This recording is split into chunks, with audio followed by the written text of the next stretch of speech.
مساء الفل عليكم. اخباركم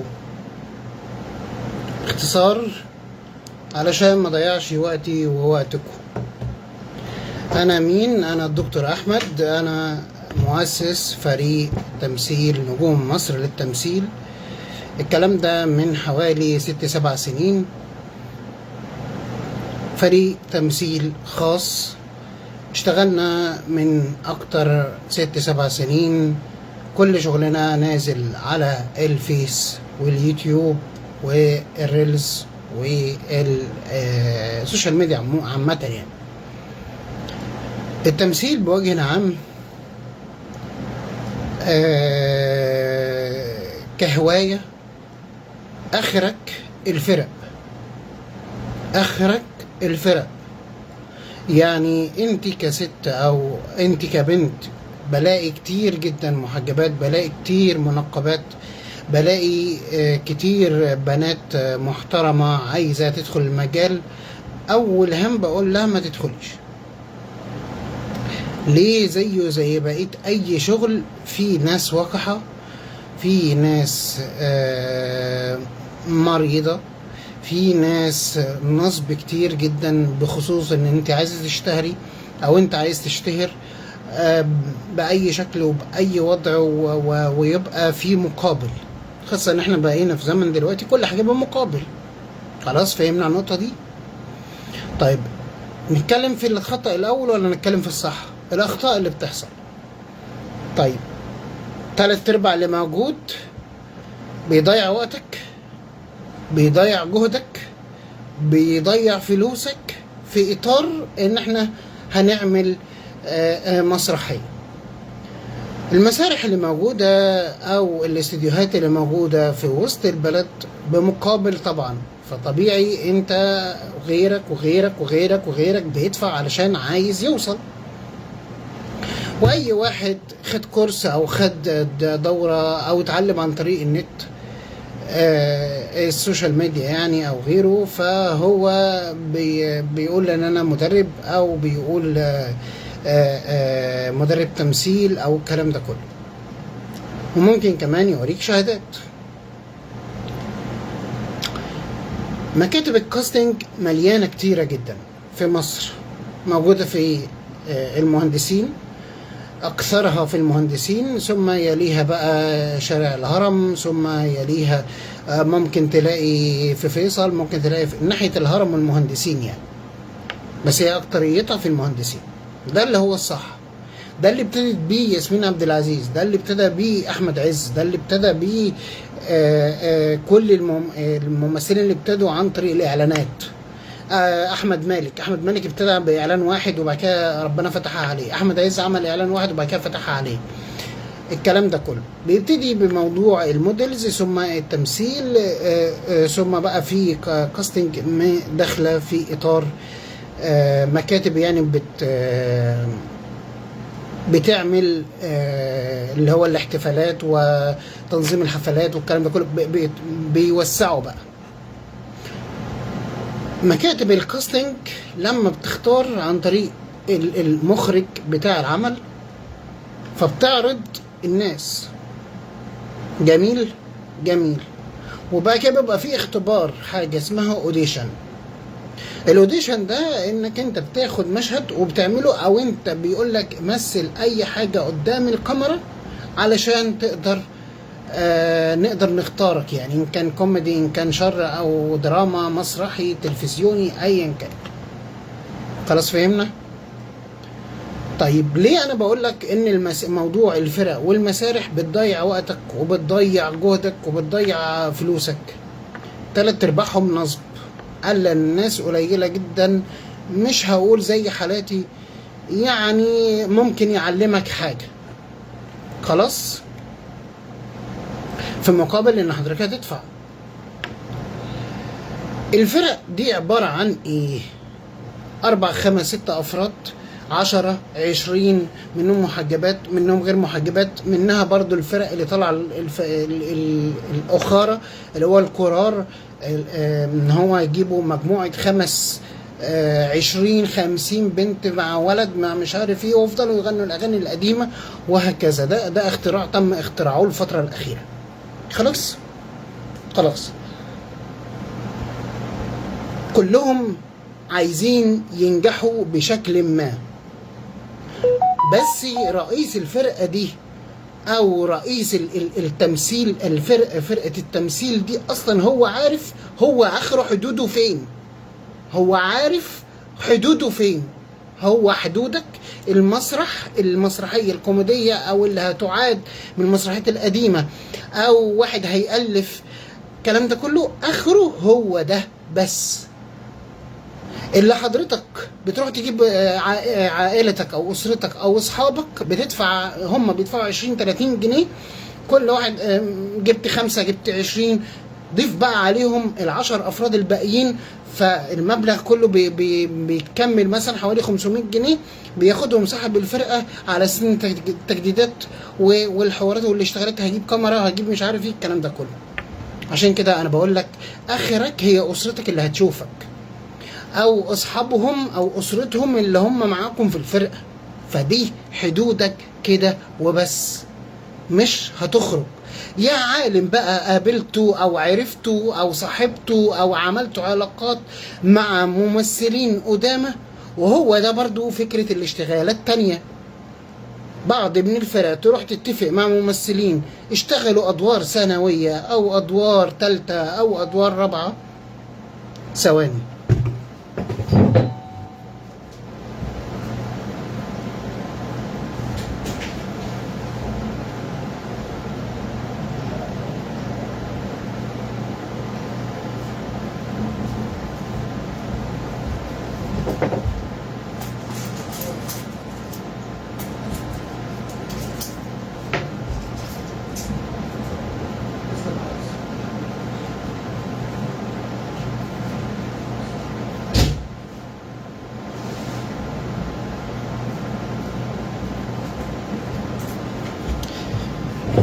السلام عليكم.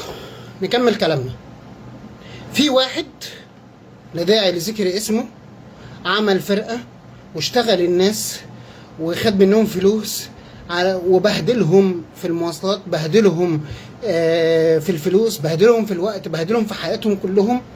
صاحبي معايا في الفرقة راح معاه وبهدله في خلال سنة سنة ونص عشان خاطر ياخد شهادة في الآخر ويتعلم كم معلومة، بس نصب عليه نصب في الفلوس وفي الوقت، بهدله. ده جزء بسيط من اللي بيحصل في الناس. اي بنت او اي ست او اي واحدة دخلت المجال او عايزة تدخل ما انصحهاش. طيب ليه؟ لان حضرتك في الاخر بياخد منك مقابل، ان كان صاحب الفرقة او بتروحوا من الاخر كده، هي اشتغالة بتقابلوا بعض كفرق، بتصاحبوا ويبقى اتنين باتنين، ويبقى حب بقى وملوعة وحكايات وروايات، ومن الاخر كده انتوا مش هتوصلوا لاي نتيجة غير بس شوية الحب اللي انتوا حبيتوها مع بعض، غير شوية الكلمتين اللي اتكلمتوهم مع بعض كاصحاب، وشكرا. في قهوة اسمها قهوة عماد، وفي قهوة بتاعت ممثلين ومؤلفين ومخرجين معروفين جدا، في قهوة مش فاكر اسمها ايه، موجودة في وسط البلد. يا عالم ممكن تقابل حد فيهم كمخرج او منتج او غيره، بس في الاخر هيقولك انت هتقدمي لي ايه. انا يا ستي هدخلك في تمثيل، هتقدمي لي ايه؟ كل حاجة بمقابل يا جماعة. فلما يجي حد يكلمني يقول لي انا منقبه، انا جات لي اكتر من واحده منقبه وجالي اي اكتر من واحده محجبه، فتيجي تقول لي بس انا هعمل ادوار معينه. اصلا يا بنتي انت داخله اي مجال بشروطك انت، تبقى انت غلط. مفيش الكلام ده، مفيش الكلام ده. كل حاجه بمقابل، كل حاجه بمقابل، تمام، في الحياه دي كلها. فما فيش حد هياخد حاجه ببلاش. نقطه تانية بيقول ايه لما حد يكلمني يقول لي والنبي تساعدني. يا سيدي ما فيش حد هيساعدك. ان كان المجال نفسه في شلل، يعني لو ممثل مش عامل علاقات مش هيوصل. ممثل حتى لو كان مين ممثل مش عامل كل حاجة بمقابل وهدايا وعامل ود مع هنا ومن هنا، مش هيوصل. فانتوا بتضيعوا نفسكم في موضوع ايه؟ والنبي تساعدني، انتوا كده بتضيعوا نفسكم. مش فاهم ايه دماغ دي؟ ما حد، انت مش ابن خالته. حتى القرايب دلوقتي اصلا مش واو، يعني مش بيخدموا بعض، مش فهيجي يخدمك انت لمجرد انت قلت له ساعدني؟ مش بالعقل. موضوع بقى الفرق التانية، سيبك من ناحية المسرح، الفرق التانية اللي هو ايه، بيصوروا وينزلوا على النت، اللي هو زي حالتنا. احنا بتوع ميديا وسوشيال ميديا، فبنصور بيبقى بالتصوير بيبقى عبارة عن ايه؟ عن طريق الموبايل. تمام. ممكن كنا زمان في البداية من 3 4 5 سنين كان معانا مصور ومعاه كاميرا، بس ده لما يبقى ايه، هاوي كاميرته معاه، مش هيأجر الكلام ده كله.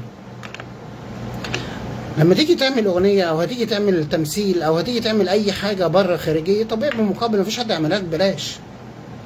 احنا كشغلنا كفريق مثلا بنعمل كل حاجه باجتهادي. يعني ايه اجتهادي؟ يعني كل واحد اللي يقدر يعمله. اللي هيمثل هيمثل، اللي هياخد الموبايل او هياخد الكاميرا هيصور معانا. واحد عنده فكرة للإخراج بيقول، واحد هيزود كلمة فبيقول. احنا من الآخر كده بنعمل حاجة للوصول أفضل حاجة ممكنة للهواية بتاعتنا.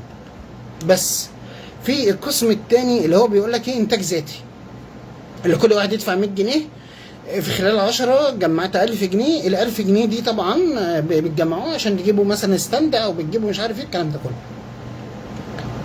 تلت ارباعه برضه تاني وتالت ورابع في موضوع الانتاج الذاتي ده نصب. خلاص اتكلمنا في كذا نقطة. اما نيجي بقى نتكلم على الاستديوهات والاغاني والكلام ده كله، برضه نصب وتضييع وقت. انت المفروض تعمل ايه؟ انت مؤلف، تطلع على وسط البلد، يمكن تقابل اي مغني، تقعد بقى وتعرض عليه اغنيتك. زي مصطفى كامل ما ابتدى وسمعت عنه حكايات، كان بيروح يتحايل على هاني شاكر لغايه ما 10 مره او 11 مره قبله. العسيلي كان بيلف في وسط البلد لغايه ما في الاخر حد من الانتاج قبله. فهي القهاوي اللي في وسط البلد بيتجمعوا عليها الفنانين، يا عالم حد يقبلك او ما يقبلكش. الاغاني للاماكن بتاعتها اللي هي الاستديوهات ما كل حاجه فيها بتتأجر. طيب كل حاجه عايزه حاجتها. زي ايه؟ انت مؤلف وانت عايز مغني، طب مين اللي هيتقبل كلامك؟ المغني. طيب يبقى نشوف بقى مغني ويتقبل كلامك، ونشوف بقى ملحن وغيره وغيره وغيره. تمام. زمان غير دلوقتي، وكرر الكلام اكتر من مرة. تمام. طيب انت مؤلف فانت بتدور على مغني يتقبل كلامك. انت مؤلف بقى قصة، سيناريو، حوار في مجال التمثيل، انت مش هتدور على مغني، انت هتدور على مكتب انتاج هيتقبل المسلسل بتاعك ده، ويا عالم هياخده بفلوس ولا هياخده ببلاش، ولو واحدة هياخدها بمقابل او غيره. خلاص فهمنا؟ فاحنا بنروح لمكتب انتاج. مكتب الانتاج ده اصلا هو متربط مع الكاستنج برضو فيهم ناس بيشتغلوكوا، وبرضو فيهم ناس بيضيعوا الوقت. وبرضو انا اعرف المخرج، انا اعرف هم 3/4 اصلا بيعملوا انفار، مقاولين انفار. يعني ايه؟ بياخدوا على الراس مبلغ معين عشان المخرج مثلا عايز 100، هياخدوا من ال100 هم 3/4 متكلمين. مش هيطلع ال3/4 دول عشان يمثلوا ببلاش، بيدفع، بيعمل علاقات، بيدي لده سجاير، بيدي لده حاجة. افهموا الحياة مش ماشية ببلاش. فاللي موجودين في موضوع التمثيل او الكاستنج 3/4 بيبقى صامت. 3/4 يا عالم ممكن حد يتقبلك وانت هناك بتعمل الكاستنج كمخرج او كإنتاج. زي مين؟ زي محمد رمضان. ابتدى بموضوع ان هو يتحايل على ده ويروح المسرح ده ويروح مكتب كاستنج ده، وفي الاخر وافقوا عليه بعد التحايل في مسرحية، وطلع قال كلمتين ثلاثة ضحكوا الناس، فالناس قالوا ايه، هنثبته. واحد خليجي هداه قلم فضة وغيره وغيره. لما راح مكاتب الكاستنج اتحايل على ده ومثل هنا وعمل هنا، خدوه في فيلم بتاع القديم ده اللي هو يحكى مش عارف ايه، شهرزاد او حاجة زي كده. فالمفروض انت بتحاول صح، مش تحاول غلط. ما تضيعوش نفسكم وما تضيعوش وقتكم وفي الاخر بتقولوا المجال هو اللي وحش. لا، انت اللي بتغير، انت اللي بتدور غلط. ولازم تحذروا مع كل الناس خاصة في المجال ده. والمجال ده طبعا انا واحد من الناس مثلا ما بشربش سجاير خلاص. فانا لما هدخل لا يعني لو دخلت مثلا وحد من المخرجين او المنتجين شافوا المشاهد بتاعتنا واعجبوا بيهم مثلا، ودخلت عشان اعمل مسلسل او فيلم، او انا الحمد لله مشهور في مجالي انا اللي هو الصحة النفسية والكلام ده كله، وحد خدني مثلا عشان اعمل اعلان وعايز نشرب سيجارة، هقول له والنبي انا ما بشربش سجاير؟ مش عاقل. مش هينفع احط شروطي انا داخل المجال بشروطهم هم. انا ما بشربش خمرة، فطبيعي جدا هيتحط، هستأذنهم، هتكلم بأدب، هستأذنك لو سمحت انك انت تحط لي حاجة شبه الخمرة مثلا زي فيروز، زي مش عارفة اشربها بالحلال. السيجارة انا مش هاخدها على نفسي علشان اعملها، فبستأذن، بتكلم بأدب. لما نيجي في مجال الموديلز او التمثيل او الجروبات او غيره، محدش هيدور على الكومنتات اللي بتتعمل. لما حد يقول لك مثلا كلمني على الواتساب، يبقى تدخل تكلمه على الواتساب. ما تدخل تكلمني على الماسنجر، تدخل تكلمه على الماسنجر. ما تنزلش في الكومنتات، لان كده ملهاش لازمه. انت ممكن تنزل في الكومنتات وتدخل برضو زي ما هو قال لك على الواتس او على الماسنجر. خلاص فهمنا؟ انا اظن اتكلمت في كذا نقطه، اتكلمت في كذا في مجال كله. الأماكن اللي ممكن تحاول فيها قهاوي وكافيهات وسط البلد، تحاول. الأماكن الصحيحة في الكاستنج موجودة في جوجل، اكتب مكاتب الكاستنج هتلاقي مكتب مثلا الأسواني، مكتب احمد هاشم باين ولا اسمه هاشم، مكاتب كتيره جدا معروفه موجوده، ولسته كده بارقامهم بعناوينهم موجوده في جوجل. هتاخد الورق ده وتمشي على كل مكتب، مهندسين تلبس كويس، وكل شويه تعمل مثلا دوجلاس، تعمل شنب مش عارف ايه، انت كواحده بتعملي شعرك مش عارف ايه، كل مره تروح تعمل كاستنج، لانه مش هيحفظوا كل دول. كل شويه لازم تعمل كاستنج، لازم تحاول، لازم تكسر الباب، لازم تضغط على الحلم بتاعك. انت ايه؟ انت كده ما بتحاولش. وانا بقولها لنفسي، انا ما رحتش عملت كاستنج كسرت الابواب كلها.